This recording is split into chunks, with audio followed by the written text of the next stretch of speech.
them to ask you who you know. Please don't make any sudden moves. You don't know the half of the abuse. Welcome to the rooms of people who have rooms for people that they love one day docked away. Just because you check the guns at the door doesn't mean our brains will change from hands to nay. You'll never know a psychopath sitting next to you. You'll never know a murderer sitting next to you. You'll think how we get here sitting next to you.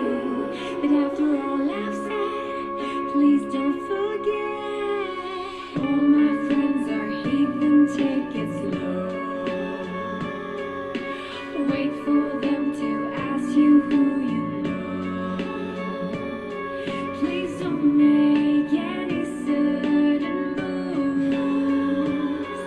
You don't know the half of the abuse. We don't deal that size very well. They say newcomers have a certain smell. You've trust issue not to mention. They say they can smell your intention. You'll never know a freak show sitting next to you. You'll have some with people sitting next to you. You'll think how we get here sitting next to you. But after all I've said, please don't forget.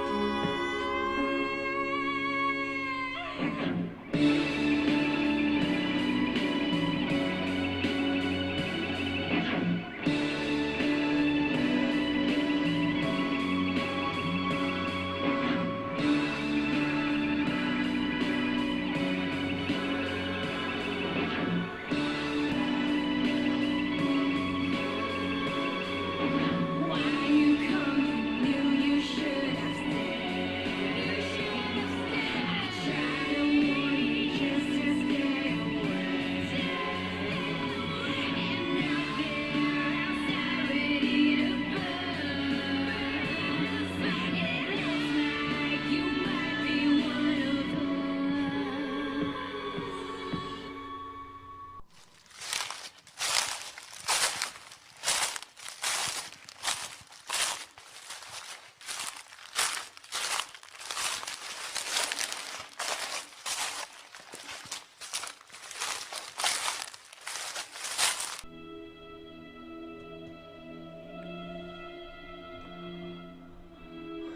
Welcome to our MJA Inc. Investigations Public Service Announcement. This is Part 8, To Our Critics. My name is Mark, and I will be your host for tonight's podcast. To our critics. In no way am I saying that I am better than anyone else, or that I am smarter than anyone else, or that MJA is better than any other volunteer group, and I don't have a God complex. Sometimes you just have to vent, let it out. There is no malice intent intended. You critics must do your research before you attack with malice intent. MJA is a group of independent investigators who are volunteers, and since we don't charge for our services, we don't need a private investigator's license. MJA has been called a scam artist. How's that even possible when we don't charge for our services? So what's the scam? It's documented that we are working on 100 cases covering 12 states, and it's documented that we travel to those 12 states. It's documented that MJA New York staff 1 year spent 31 days in Indiana. It's documented we do this work with our money and time. You question our integrity and our work ethic. Our work is documented with photos, emails, and reports. MJA has been called wannabe detectives with no experience and wouldn't know how to carry on an investigation if they tried. Our MJA staff members has over 590 years of investigative and research experience. For many, 17 of those years have been with MJA. We have a very loyal group. We have been called unprofessional, shady characters, just looking for the limelight to gain fame. It's documented with witness accounts that I have turned down every media offer wanting to do a story just on MJA. Our answer to them is, it's not about MJA, it's about the cases. So if they wanted to do a story, then it would have to be about one of our cases. MJA only gives media interviews if it's going to help the case. It's been said over and over again that we are not legitimate. This is in no way meant to be bragging. It's just the true, cold, hard facts that are documented. Just do your research before you judge and attack MJA with malice intent when you don't even have a clue what MJA is all about. I am sure MJA and I haven't done anything to you to deserve such behavior. If you can't handle the truth, that's all on you. Be sure you keep up with those one-sided minds of yours, for you're going to be hearing true facts. That's if you know what true documented facts are. Fact. It's documented by the media that in November 2003, MJA started working on the abduction of 6-year-old Shannon Sherrill on October 5th, 1986 from Thorntown, Indiana. Our Peru, Indiana home office was only 90 minutes away from the abduction site. The case was 17 years old, going nowhere. Fact, it is public record in a story in the Frankfurt Times in Indiana. When we approached Mike and Becky Sherrill to offer our services, Becky Sherrill called the Indiana State Police to see if we were legitimate. The state police said yes. It's documented that the Thorntown Marshal agreed to work with MJA on this case. This is how you get a hold of the Marshal. You go to the station. There's a payphone attached to the building. You pick up the phone, dial 221, tell them what you are there for. A few minutes later, the Marshal pulls up. Since he was the primary investigator on the case, he did need help without having to call the Indiana State Police. Fact, it's documented that the Thorntown Marshal let MJA have access to the whole case files. There were 3 filing cabinets full that we seen. We visited the police station several times to read the files. Fact, in 2004, I found buried in the files 2 witness statements and a composite sketch dated October 5th, 1986. The 2 witnesses reported seeing a van without estate plates driving around the small mobile home park several times. So many times they were able to do a composite sketch. Fact, that info was never sent out on a bolo or released to the public because law enforcement was stuck on a local driving a red truck. I reported my findings to the Sherrills. Fact, documented by Channel 6 News out of Indianapolis, Indiana by reporter Derek Thomas. The news channel filmed one of our searches for Shannon Sherrill. In late 2004, MJA and the Sherrill family learned that there might be a Texas connection to Shannon Sherrill's abduction because Texas collected DNA from Shannon's parents. Fact: in December 2005, the Thorntown Marshal called me at my workplace and told me he had gotten a letter from an Ohio inmate claiming to have info on the Shannon Sherrill case. He never did give me the name of the Ohio inmate. I asked when he was going to interview the Ohio inmate.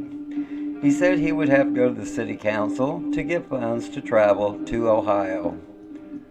This went on until February 2006, so I told him I would pay for the trip. The marshal refused that idea. This went on until June 2006. Fact: this is documented by the Kokomo Tribune out of Kokomo, Indiana. In June 2006, the Q Center out of North Carolina was doing their On the Road to Remember tour for the missing and murdered. One of their rally stops was Mike and Becky Sherrill's gas station and deli. The Sherrills asked me to write a press release for the event about our investigation and where it was headed. I asked the Sherrills how much info they wanted me to release, and they said all of it, including the letter from the Ohio inmate that had been sitting in the marshal's desk for 6 months, collecting dust, not being investigated, and the state police hadn't been called in. Fact: a Kokomo Tribune reporter, Megan Durback, read our MJA press release, and she zeroed in about the Ohio inmate's letter. That afternoon, when the event was over, she called me and told me if I gave her everything I had on the case, she would in turn get the name of the Ohio inmate who wrote the letter to the marshal and the killer's name. I told her that I would have to clear it with the Sherrills first, which I did in about 5 minutes, and they agreed to turn over the info. Let's take a short pause for the cause, and we will return in a moment with our podcast.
Welcome back to our MJ podcast.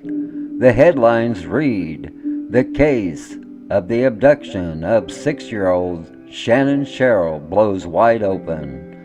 Fact: in less than 8 days, the Kokomo Tribune reporter had the name of the Ohio inmate that wrote the letter to the Thorntown Marshal, who was Jeffrey Sunnykalb, and the killer was 1980s child serial killer David E. Penton.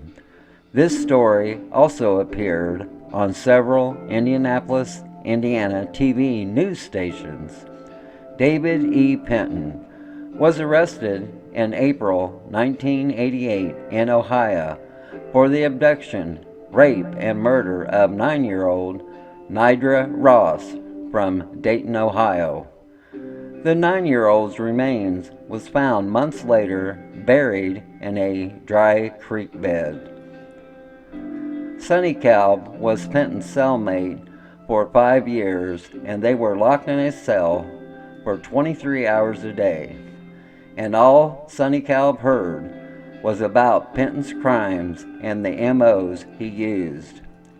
At this time, we didn't know this Ohio inmate, Sonny Kalb, had been working for the last 3 years with Texas and helped Texas get 3 convictions on Penton. Fact, it was during our research on Sonny Kalb I learned he provided the info on Penton concerning 3 1980s unsolved female child murder cases in Texas, where Penton pleaded guilty to avoid the death sentence.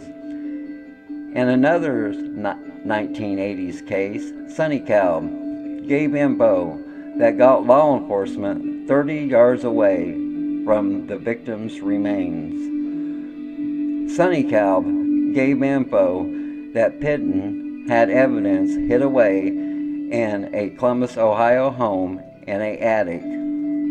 Law enforcement found a shop rag hid in the corner of the attic.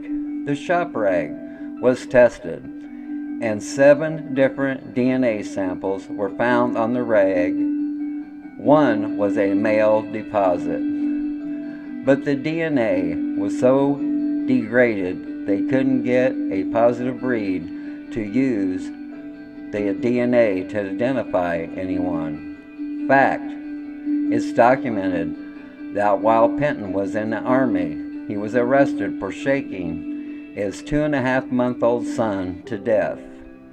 Penton was convicted, and his lawyers already had their appeal written up and asked the judge to grant their client an appeal bond until the case was heard in the appeals courts. The judge granted Penton the appeal bond, and he was set free. In return, Penton skipped out on his appeal bond. Fact, I contacted the Garland, Texas detective Gary Sweet, who handled the cases in Texas, and he also was the one who interviewed Jeffrey Sonny Kalb several times, and he also interviewed child serial killer David E. Penton. Detective Sweet told me he had 2 other inmate informants in Texas who spent time in jail with Penton, and their stories matched the Ohio inmate's story. I also learned from the Texas detective Sweet that between the 2 Texas inmates and the Ohio inmate, he had 17 cases in 17 different states. Detective Sweet made files for all 17 cases, not just the Texas cases. He passed those files along to the detectives handling those cases. The detective got no replies, including 2 requests to the Thorntown Marshal. Fact, this is documented in emails.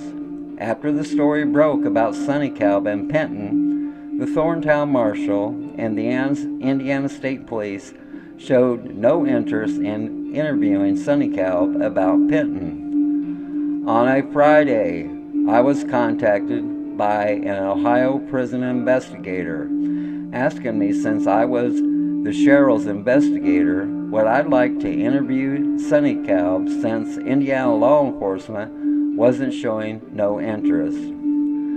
I accepted his invitation, and the prison investigator told me that whatever Sonny Kalb told me to take it seriously, for his info was gold.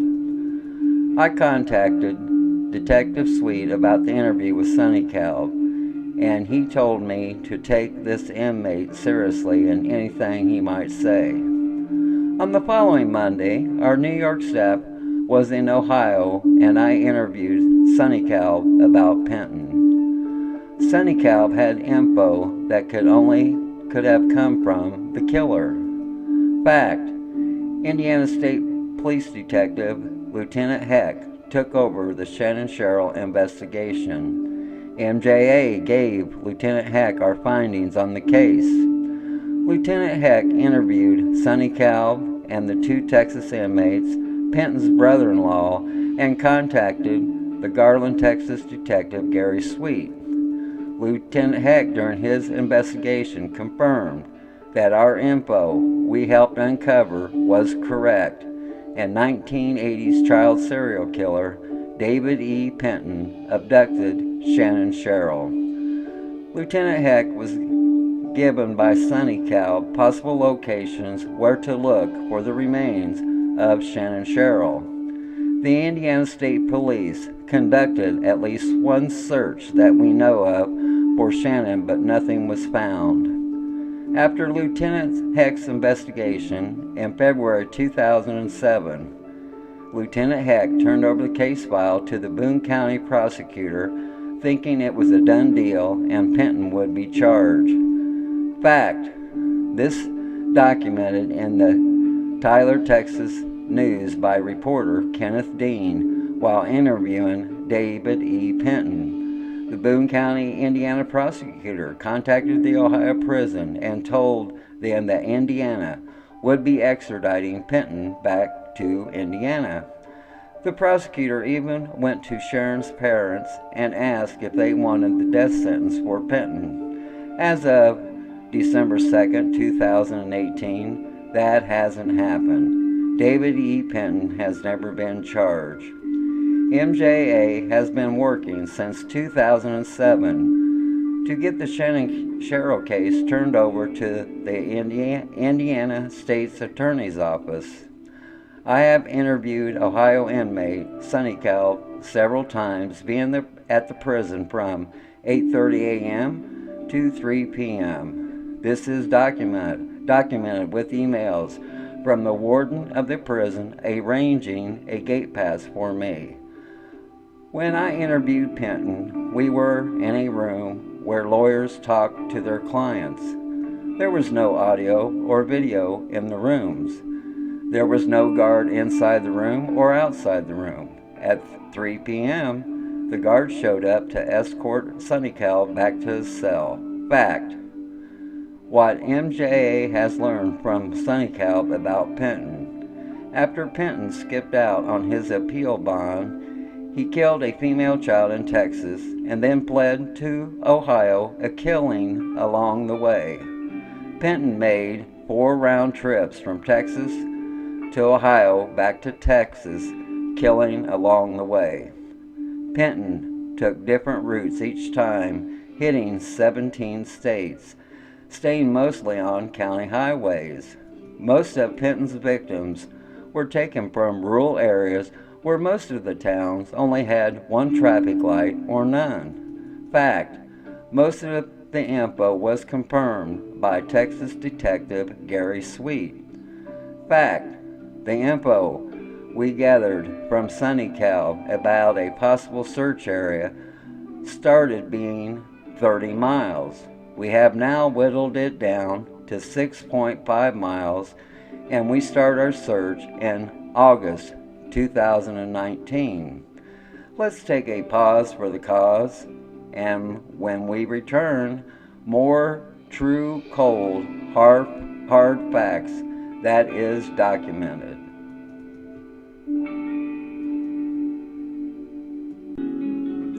MJA would like to give a special shout out to the Corbin Connection comedy channel on YouTube. Mr. Corbin is a very funny man with his 3 alter egos. Once again, that's the Corbin Connection on the comedy channel on YouTube. Check it out. Thank you.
Welcome back to our MJA public service announcement. This is part 8, To Our Critics.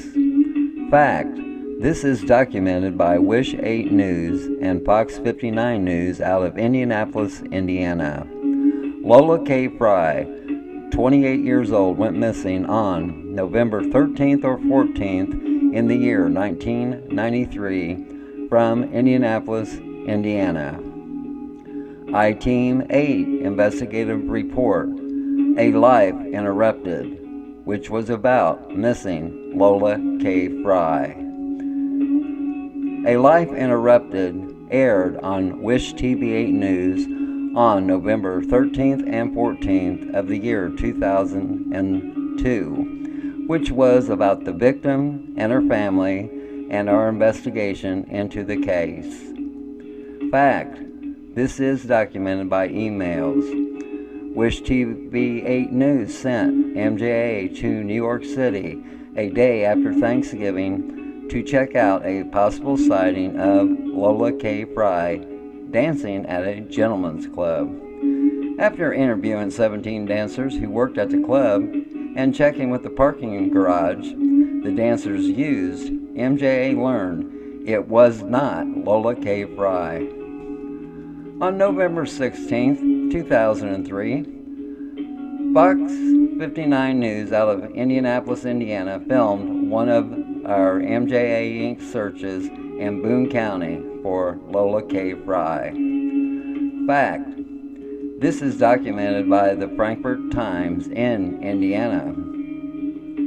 Brandy Nicole Wilson, 24 years old, went missing on June 4, 2002, from Colfax, Indiana, located in Clinton County, Indiana, in the Frankfurt, Indiana area. MJA started working on the Wilson case in June 2002. Published October 20th, 2007, the Frankfurt Times.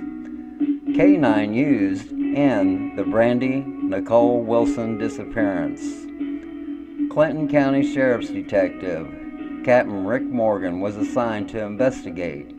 He has never given up on the Wilson case, nor does he hesitate to follow up on tips or try new ventures that could turn up helpful evidence.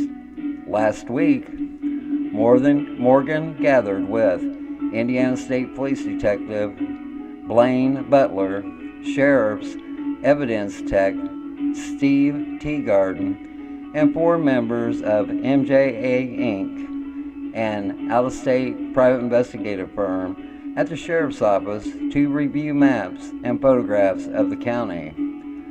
Joining them was a 4-year-old bloodhound and his handler, a Wisconsin-based K9 unit.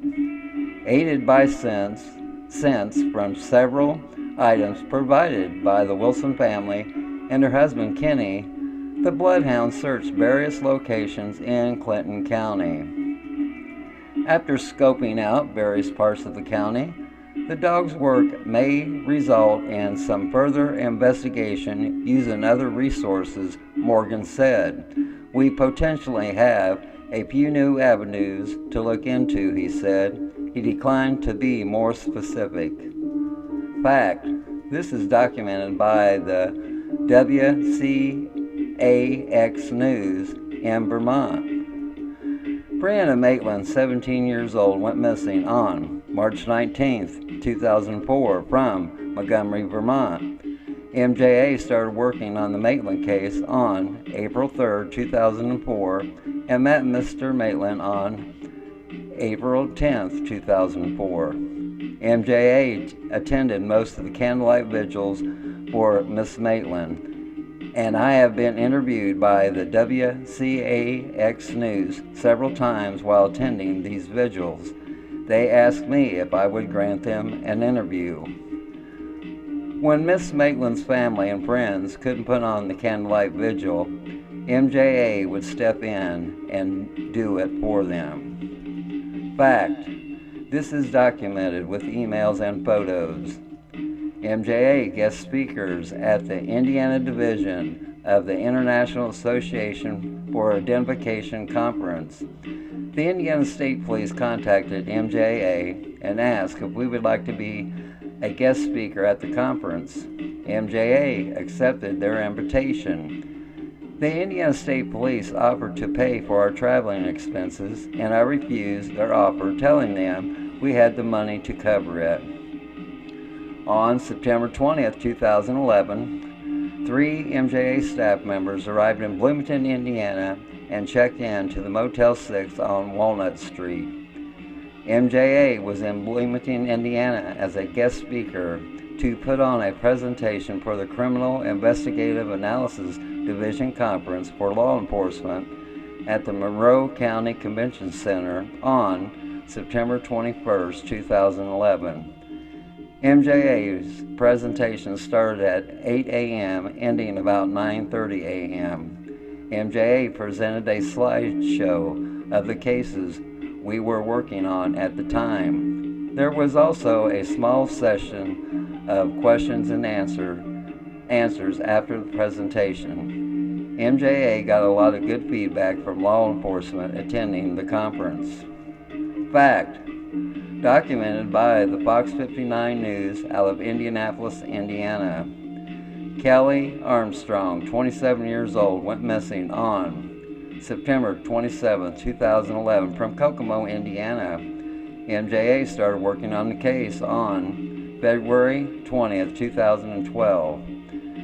Fox 59 News filmed one of our water searches using 3 boats on the Wildcat Creek in Carroll County, Indiana, for missing Kelly Armstrong. Fact: this is documented by the Indiana State University and MJA.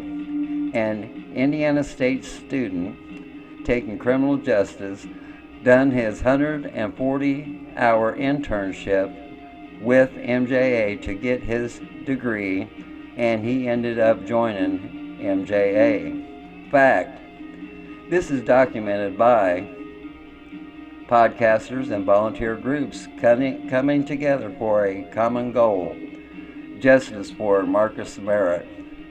This case was highlighted on the following programs: The Tracy Fort Radio Show, Together We Stand, Facebook Live, host Sevgi Fernandez, Universal Collective Network, host Salita McCall, World Jam Global Radio from the United Kingdom, host Gervin Jillian. The series Deep Into the Woods, host Mark Harper.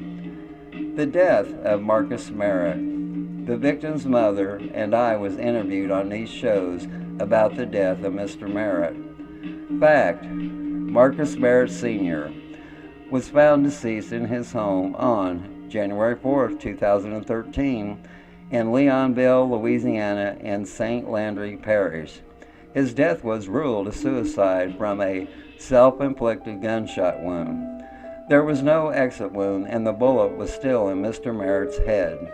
No autopsy or a gunshot residue test was conducted on Mr. Merritt. Fact: another parish coroner stated if it would have happened in his parish, he would have brought the body for an examination, done the x-ray, and retrieved the bullet. All bodies with gunshot wounds are brought to the coroner's office for examination. If the bullet is inside the body, we take x-rays no matter what to locate the bullet. After locating the bullet, I would do an autopsy to retrieve the bullet so I can examine and compare to the weapon. There is one found at the scene. He says they also draw blood and take tissue samples for toxicology testing.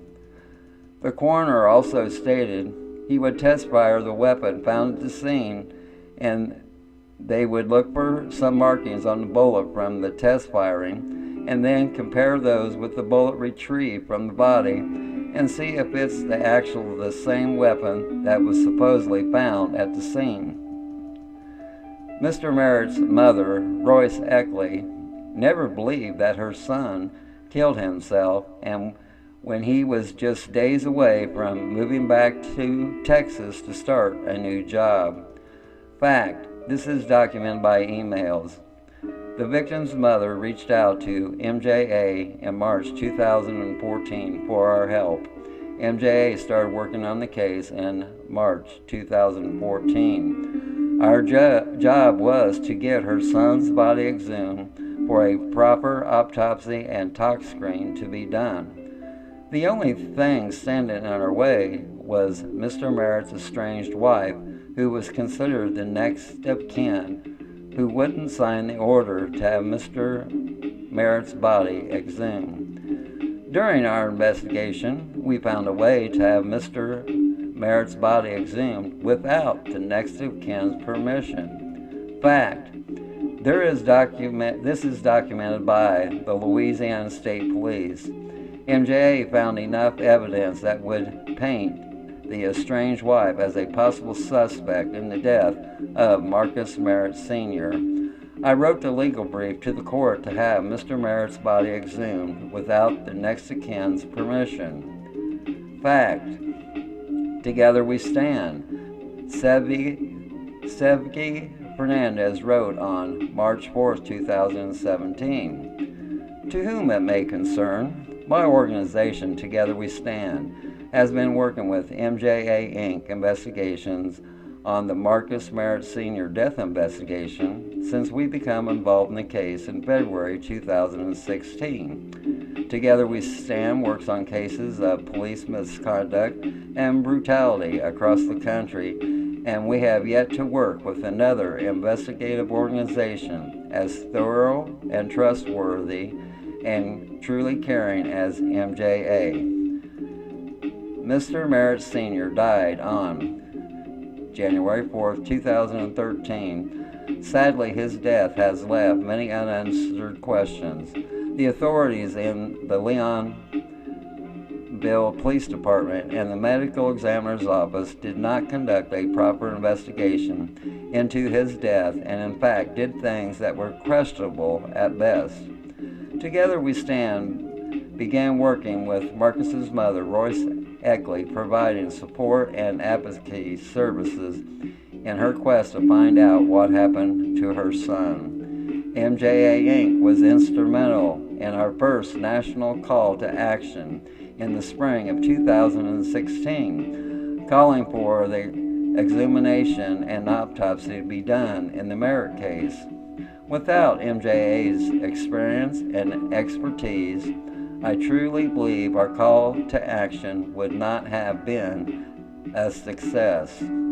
As it stands, the work of Together We Stand and MJA Inc. investigations, along with the dedication of Royce Eckley, resulted in the first exhumation and autopsy in the state of Louisiana conducted by the Louisiana State Police of this kind. We are now working with MJA to push for the Department of Justice to open up an investigation into the case and a subsequent investigation which left no questions answered and brought to new light new concerns. As a founder of Together We Stand, I have full faith in MJA and the entire staff.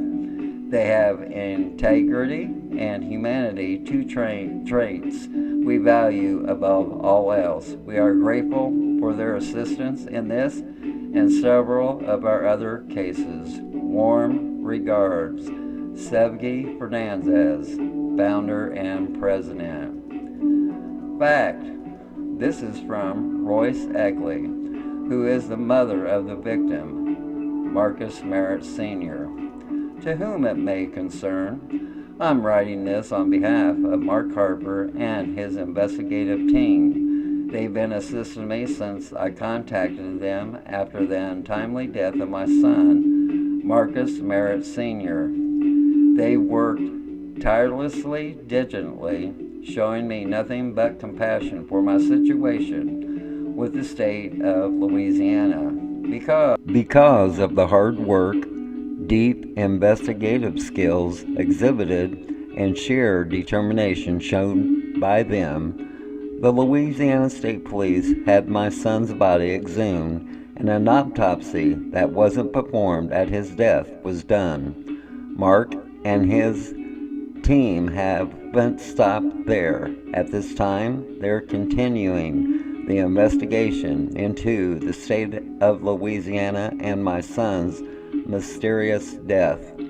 The results that have occurred, in my opinion, wouldn't have if it not for their efforts. Thank you, Royce L. Eckley. Let's take a pause for the cause, and we will return in a moment with our final comments.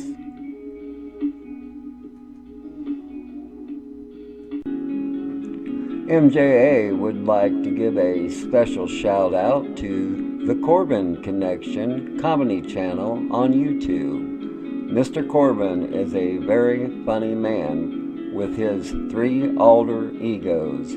Once again, that's the Corbin Connection on the comedy channel on YouTube. Check it out. Thank you.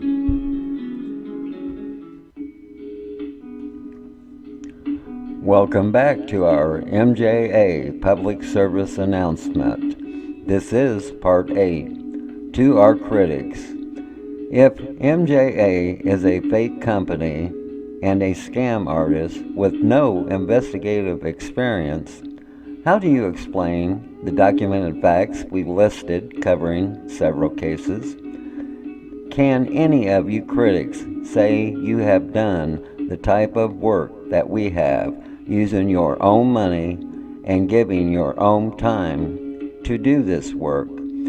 Before you critics attack MJA with malice intent, do your research and get the facts correct.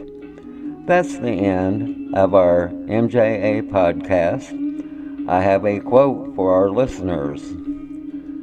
The best index to a person's character is how he treats people who can't do him any good, and how he treats people who can't fight back.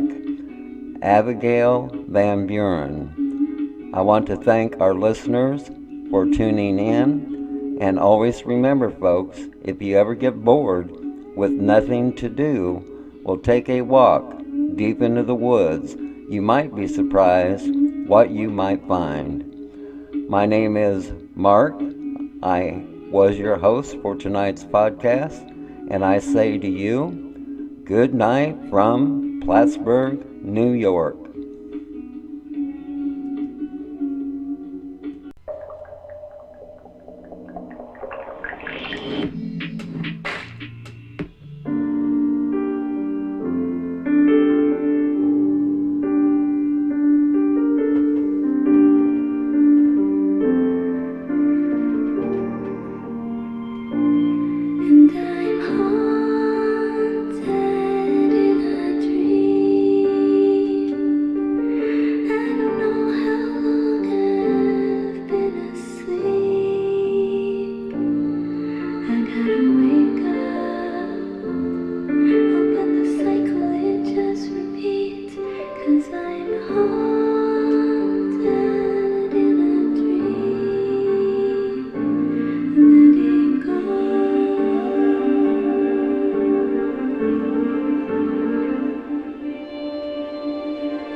'cause I'm home.